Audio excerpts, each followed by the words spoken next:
Hey, what's up, everybody? It's PJ Bozak. This is PJ's Movie Time. And you know what? This is the last episode of PJ's Movie Time for the year 2024. So, all of you people out there celebrating the New Year's, have a safe and jolly one. And of course, I hope everyone had a great Christmas and all the other winter holidays that went on this month. Thank God they're over, right? Now it's Ho time to ho pay the ho, bills. motherfucker. Tonight, we're going to do the sequel, Smile 2. That's right. Smile 2 came off of Smile 1, which came out in 2022, which is about this entity that lives off trauma. It jumps from person to person. You get possessed by it, kind of, and you see all these crazy things. Reality starts breaking around you. Everyone thinks you're going nuts. And next thing you know, the only way to get rid of it is to pretty much do yourself in front of somebody else. And then the same thing starts over with them. And the monster for that first movie, scary as shit. And it was a big hit. And of course, Parker Finn, the guy who came up with the whole idea, which was based off of a short film called Laura Hasn't Slept. And I already reviewed Smile 1.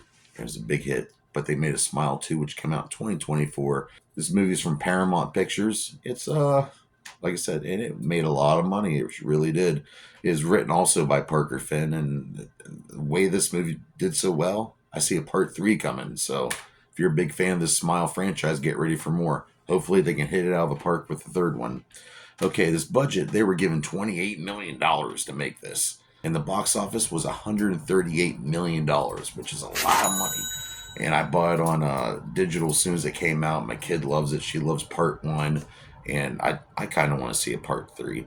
But what happens with this? You know, if you saw part 1, it kind of left on a cliffhanger. And it picks up right where the first one left off with. And I don't want to give anything away, but it gets passed to another person, then it gets passed to another person. But the person it gets passed to is a famous pop star. Yeah. Her name's Sky Riley, and she's a big hit. Everyone loves her. Her mom's her manager, and she's just kind of worn out for being a celebrity and being famous. You know, I guess it's not easy being famous. She's dealing with some substance abuse from her past. A celebrity friend of her, person she's really close with, he was famous too. One night they were out drinking and driving, and he died, and she lived, and she's got some survivor's guilt going. But one day she shows up at a guy to get some pills, and the guy smashes his freaking face in with a weight. It is like peekaboo. Hello, oh my god, the guy's fucking face is gone. But before that, like I said, it picks up right where the last one left off. You get to see what happens with the surviving character. And he has a crazy freaking death, too. And I'm not going to get rid of it, but this pop star, she is haunted by the loved one she lost. Her mom's fucking with her. There's money, you know, and she's got all these like benefits she has to do, and she's freaking losing her mind. There's this crazy stalker fan named Alfredo. You get to see his poop stains later. It's really weird, man. But the monster is even crazier looking in this one. They did a really good job. But who stars in this motherfucker? Well, we have Drew Barrymore, believe it or not, playing herself. She has a talk show in this world, and she's interviewing Sky. And I thought that was kind of cool. And Drew, you were still looking yummy. Hey Peter now. Jacobson playing Morris. He's the guy who comes around, tries to help out Sky later on. We have Kyle Garner, who I already said he returns. His name's Joel. Joel returns from the first one. You get to see his fate at the beginning. And it's a crazy opening, let me tell you. We have Ray Nicholson playing Paul Hudson, the deep, the close friend of Sky who died in the car wreck, who's also the son of Jack Nicholson. I thought he looked kind of familiar when I saw him. And he's got a creepy freaking smile just like his dad, that's for sure. We have Dylan Jalula playing Gemma, and she's the best friend of Sky.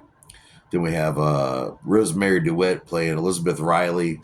And she's the mother of Sky, and she's kind of a vulture, kind of like using her daughter. I think, you know, she's making money off her famous pop star daughter. And then playing Sky Riley is Naomi Scott, who I think is a really good actress. She really shines in this movie. And you know, when the movie The Nun came out, I liked the whole idea of a haunted church and the haunted, you know, the whole thing was a cool setup, but it was kind of a dud story for me. And then they released Nun too. It was just the same old story again, just a couple different characters. And you kind of worry when a big hit movie happens and they make a sequel within the first couple of years. But Smile 1 made so much money that they had to make a Smile 2. Parker Finn, he still wrote it, and he made sure that it was different from the first one, and the deaths are different, and it still continues with the lore, with leaving tons and tons of mystery still. And the ending is freaking insane. Now, also, I think what really made this movie as good was not only did Parker Finn write direct, he brought on other members from the crew from the previous movie. I'm talking about Elliot Greenberg being the editor, really well edited, the upside down shots, just like it's a Parker film. It's a Parker Finn film. The cinematographer was Charlie Seraph, and a lot of this was filmed in Hudson Valley in New York, and it is a very New Yorkish looking movie. Also, Cristobal Tapia de Veer was the composer, and I really like the movie. The music in this movie is creepy. It really makes the movie even better.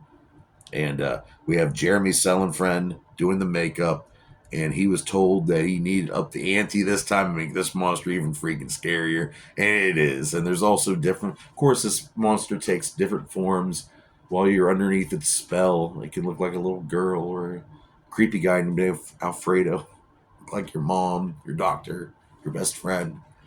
It can text you. It's crazy. Fuck it. It kind of reminds me a little bit of the movie It Follows. Like, it's a demon that follows you after you have sex with somebody, and the way it'll stop following you is if you have sex with someone and you pass it on to them, kind of like a strange STD kind of thing. But it also kind of reminds me of that Black Mirror episode with it was called what was it called? Rachel, Jack, and Ashley 2 with Miley Cyrus. It was about a pop star in that too, and she was in a coma, and her mom or her aunt or somebody was fucking using her up. It's well shot. The opening scene. I keep talking about that opening scene. You have to see it because there's a lot. They used a handheld looking shot, and it somehow made it through the window, and you see that early death there. And they used some kind of like e-car, like they put it on a truck, backed it up out of the side of the house. It's just cool. Look up the behind the scenes of Smile 2. But it's a good movie. It really is. I enjoyed Smile 2. Just I might like this one just a smidge, just a tiny smidge more than Smile 1, which was also a great movie. But Parker Finn said he's already gonna keep an open mind for part 3. So let's see. Let's hopefully a third time it still stays good. This is a good film franchise. It's brought some cool things to horror as a whole, and I love it. Oh, sorry about that. So, what do I rate Smile 2? Well, I'm going to have to rate Smile 2 a whopping 4 out of 5 dog dicks. That's a great rating. You don't like it, suck a fat one, blow a cow, whatever it is. Make sure the cow's willing for you to blow it, though. Moo. But yeah, I'll see you here next year, which is just a couple days from now or whatever it is. On PJ's Movie Time, we're going to keep it going. We're going to keep it rolling. I'm going to hit you up with a banger. You know what? We're going to review Sin City next week here on PJ's Movie Time. Until then, Happy New Year. Whoop whoop.